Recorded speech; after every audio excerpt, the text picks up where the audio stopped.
Le 19 mars 2007, Daniel Prévost a vécu une véritable tragédie alors qu'il se trouvait sur le tournage d'un téléfilm.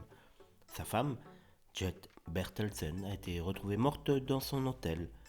Connu pour ses nombreux rôles dans les films de comédie ou encore pour ses chroniques très remarquées dans Le Petit Rapporteur de Jacques Martin, Daniel Prévost est une figure du cinéma et de la télévision française, et ce depuis des années.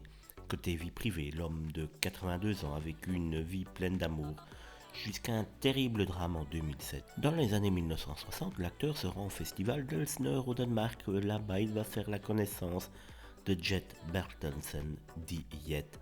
Très vite, il va tomber amoureux et se marie avec la Danoise. De leur union sont nés 3 enfants, Soren, Erling et Christophe. En 2007, après plus de 40 ans d'amour, une tragédie va cependant séparer le couple à tout jamais.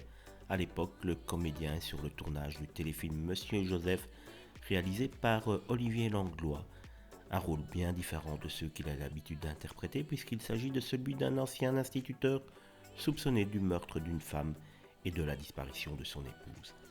Lors du tournage du téléfilm, Daniel Prévost est accompagné par sa femme, Jet.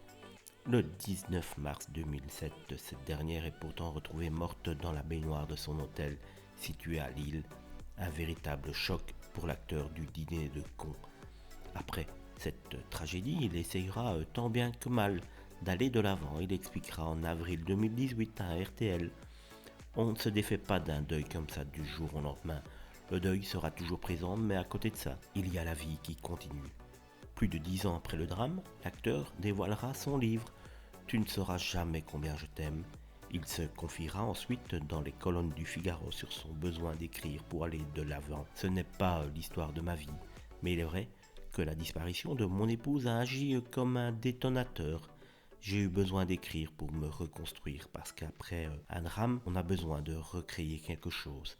Et ce permis de reconstruire, vous allez l'obtenir avec votre famille, avec ceux qui restent, avait-il conclu.